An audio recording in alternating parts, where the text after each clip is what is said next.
નમસ્કાર. આજના ખાસ સેશનમાં સ્વાગત છે. આજનો વિષય છે ભારતમાં બેંક લોન, એક સંપૂર્ણ માર્ગદર્શિકા.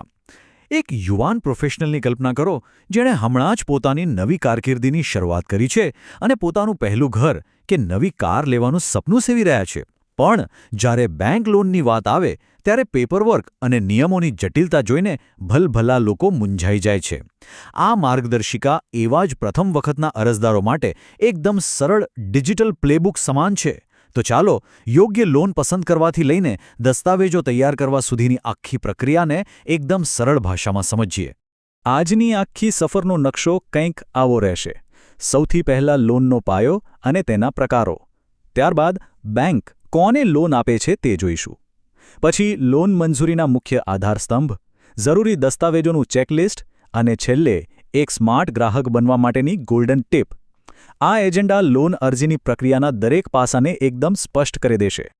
તો શરૂઆત કરીએ આપણા પહેલા વિભાગથી, લોનનો પાયો અને તેના પ્રકારો. કોઈ પણ લોન લેતા પહેલા એ સમજવું બહુ જ જરૂરી છે કે બેંકો આખરે જોખમ એટલે કે રિસ્કને કઈ નજરે જુએ છે. બેન્કિંગનો સૌથી મોટો અને પાયાનો સિદ્ધાંત બે પ્રકારની લોન પર ટકેલો છે: સિક્યોર્ડ અને અનસિક્યોર્ડ લોન. માની લો કે પેલા યુવાન પ્રોફેશનલને ઘર ખરીદવું છે, તો સ્વાભાવિક છે કે એ સિક્યોર્ડ લોન લેશે, જેમાં કોઈ મિલકત કે સોનું બેંક પાસે ગીરવે મૂકવું પડે છે.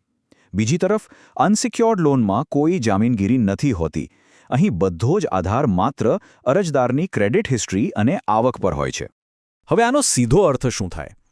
બેંક માટે સિક્યોર્ડ લોન એ ઓછું જોખમવાળી બાબત છે, એટલે જ તેમાં વ્યાજદર સામાન્ય રીતે 8થી 9% જેટલો ઓછો હોય છે.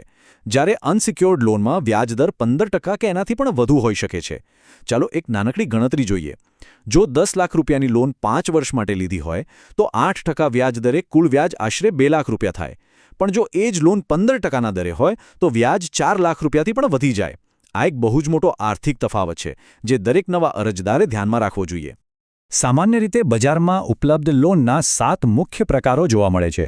બેંકો પાસે આપણી અલગ અલગ જરૂરિયાતો માટે અલગ અલગ પ્રોડક્ટ્સ છે, જેમ કે પર્સનલ લોન, હોમ લોન, વાહન માટેની loan, education loan, business loan, gold loan અને ખેડૂતો માટે ખાસ કૃષિ લોન. આ બતાવે છે કે માનવીય જરૂરિયાતોના લગભગ દરેક તબક્કા માટે બેન્કિંગ સિસ્ટમમાં કોઈને કોઈ વ્યવસ્થા છે જ. જો બરાબર ધ્યાનથી જોઈએ તો આ તમામ લોન આપણા જીવનના અલગ અલગ તબક્કાઓ સાથે સીધી જોડાયેલી છે. એક તરફ જીવનશૈલી અને સંપત્તિ માટેની લોન હોય છે, જેમ કે હોમ લોન, જે સામાન્ય રીતે 20થી 30 વર્ષ જેવા લાંબા સમયગાળા માટે ચાલતી હોય છે. અને બીજી તરફ પ્રગતિ અને આજીવિકા માટેની લોન છે. ઉદાહરણ તરીકે એજ્યુકેશન લોન, જેમાં વિદ્યાર્થીઓ પર તરત બોજ ન પડે તે માટે અભ્યાસ પૂરો થયા પછી જ હપ્તા ચૂકવવાની શરૂઆત થાય છે. છે ને એકદમ પ્રેક્ટિકલ વ્યવસ્થા. હવે આગળ વધીએ વિભાગ 2 તરફ. બેંક આખરે કોને લોન આપે છે? મતલબ કે અરજી કરવા માટે સાચી પાત્રતા શું હોવી જોઈએ? કોઈ પણ બેંક જ્યારે લોન આપે છે ત્યારે તે મુખ્યત્વે 4 પ્રકારની પ્રોફાઇલને ધ્યાનમાં લે છે. પહેલી કેટેગરી છે પગારદાર વ્યક્તિઓ, એટલે કે જેઓ કોઈ કંપનીમાં નોકરી કરે છે, બિલકુલ આપણા પેલા યુવાન પ્રોફેશનલની જેમ. બીજો વર્ગ છે સ્વરોજગાર ધરાવતા લોકો અને વેપારીઓનો. ત્રીજો વર્ગ આપણા ખેડૂતોનો છે અને ચોથો છે વિદ્યાર્થીઓનો. બેંક આ દરેકનું મૂલ્યાંકન અલગ અલગ રીતે કરે છે, પણ અલ્ટિમેટલી એમનો મુખ્ય ધ્યેય એ જોવાનો હોય છે કે ભવિષ્યમાં આવકનો પ્રવાહ કેટલો નિયમિત રહેશે. તો હવે આવીએ ત્રીજા વિભાગ પર, લોન મંજૂરીના મુખ્ય આધારસ્તંભ. આ એ તબક્કો છે જ્યાં બેંક નક્કી કરે છે કે ફાઇલ પાસ કરવી કે રિજેક્ટ. અને અહીં કોઈ બાંધછોડ નથી ચાલતી. કોઈ પણ લોન પાસ થશે કે નહીં તે 4 બહુ જ મજબૂત સ્તંભો નક્કી કરે છે. પહેલો સ્તંભ છે ઉંમર. સામાન્ય રીતે 21થી 60 વર્ષની વચ્ચે લોન ચૂકવવાની ક્ષમતા સૌથી વધુ મનાય છે. બીજો સ્તંભ છે ક્રેડિટ સ્કોર, જે અરજદારનો આર્થિક ઇતિહાસ છતો કરે છે. ત્રીજો છે આવક અને રીપેમેન્ટ ક્ષમતા. સાવ સીધી ભાષામાં કહીએ તો દર મહિને હપ્તો ભર્યા પછી ઘર ચલાવવા પૂરતા પૈસા બચશે કે નહીં. અને ચોથો સ્તંભ છે સ્થિરતા. વર્તમાન નોકરી કે વ્યવસાયમાં કેટલા વર્ષોનો અનુભવ છે તે આર્થિક સ્થિરતા સાબિત કરે છે. આ આંકડો બરાબર યાદ રાખી લેવા જેવો છે. 750+. 750થી ઉપરનો સિબિલ સ્કોર એ બેન્કિંગની દુનિયામાં એક VIP પાસપોર્ટ જેવો છે. આવો સ્કોર હોય તો લોન જલ્દી પાસ તો થાય જ છે, પણ સાથે સાથે વ્યાજદરમાં પણ ફાયદો મળે છે.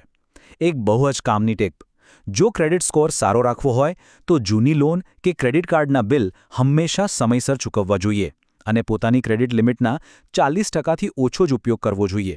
આટલું કરશો એટલે સ્કોર આપોઆપ સારો રહેશે. બેંકો પાસે એક બહુ જ કડક નિયમ છે, જેને 50%નો EMI નિયમ કહેવાય છે.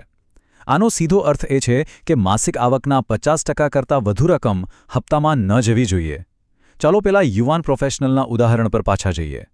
જો તેમની મહિનાની આવક 60,000 રૂપિયા છે તો બેંક એ ચોક્કસ જોશે કે તેમના બધા હપ્તાઓ મળીને 30,000 રૂપિયાથી વધવા ન જોઈએ, કારણ કે બાકીના 50% રૂપિયા રોજિંદા ઘરખર્ચ માટે બચવા જ જોઈએ.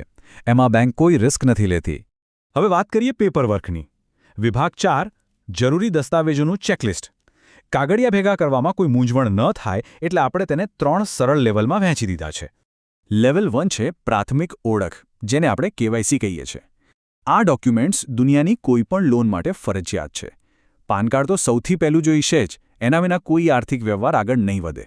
અને સાથે જ સરનામાના પુરાવા માટે આધાર કાર્ડ, પાસપોર્ટ કે ડ્રાઇવિંગ લાયસન્સ જેવું કોઈ એક ડોક્યુમેન્ટ હોવું જરૂરી છે. લેવલ 2 પર આવે છે આવકના પુરાવા. અહીં નોકરિયાત વ્યક્તિએ latest salary slip, bank statement અને ફોર્મ 16 આપવાનું હોય છે. જ્યારે જે લોકો પોતાનો બિઝનેસ ચલાવે છે તેમણે છેલ્લા વર્ષોના ઇન્કમ ટેક્સ રિટર્ન, નફા નુકસાનનું ખાતું અને GST સર્ટિફિકેટ જમા કરાવવા પડે. હવે અહીં એક ધ્યાન રાખવા જેવી બાબત છે. ઘણા લોકો બહુ જૂના કે અધૂરા બેંક સ્ટેટમેન્ટ આપી દેતા હોય છે, જેને કારણે આખી પ્રક્રિયા ધીમી પડી જાય છે. એટલે હંમેશા એકદમ અપડેટ કરેલા દસ્તાવેજ જ આપવાનો આગ્રહ રાખો. અને છેલ્લે લેવલ 3, લોનના હેતુના પુરાવા. જુઓ, બેંક માત્ર એ જોઈને પૈસા નથી આપી દેતી કે આવક સારી છે. એમને એ પણ જાણવું હોય છે કે આ પૈસા વાસ્તવમાં જશે ક્યાં. એટલે જો હોમ લોન હોય તો પ્રોપર્ટીના કાગળિયા, એજ્યુકેશન લોન હોય તો કોલેજનો એડમિશન લેટર, અને જો નવી કાર લેતા હો તો શોરૂમનું કોટેશન આપવું પડે છે. અને હવે પહોંચી ગયા છીએ આપણે છેલ્લા અને 5મા વિભાગ પર.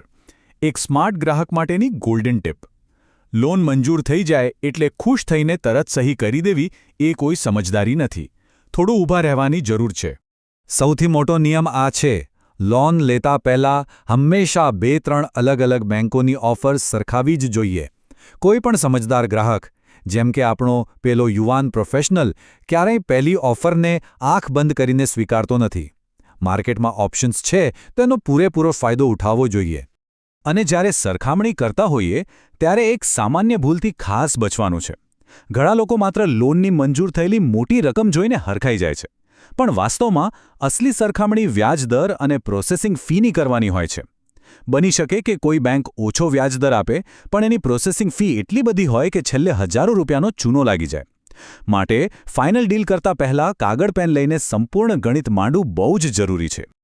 તો આ સેશન પૂરું કરતા પહેલાં એક બહુ જ અગત્યનો વિચારવા જેવો પ્રશ્ન: ભવિષ્યમાં જ્યારે પણ લોન લેવાનો સમય આવશે ત્યારે શું ધ્યાન માત્ર લોનની રકમ પર જ રહેશે, કે પછી એક સ્માર્ટ ગ્રાહકની જેમ વ્યાજદર અને પ્રોસેસિંગ ફીનું પૂરેપૂરું પોસ્ટમોર્ટમ કરવામાં આવશે? આ ચર્ચાનો એકમાત્ર હેતુ એ જ છે કે આ માહિતીનો ઉપયોગ કરીને યોગ્ય અને સમજદારીપૂર્વકનો આર્થિક નિર્ણય લઈ શકાય. તો હંમેશા શીખતા રહો અને આર્થિક રીતે સશક્ત બનો.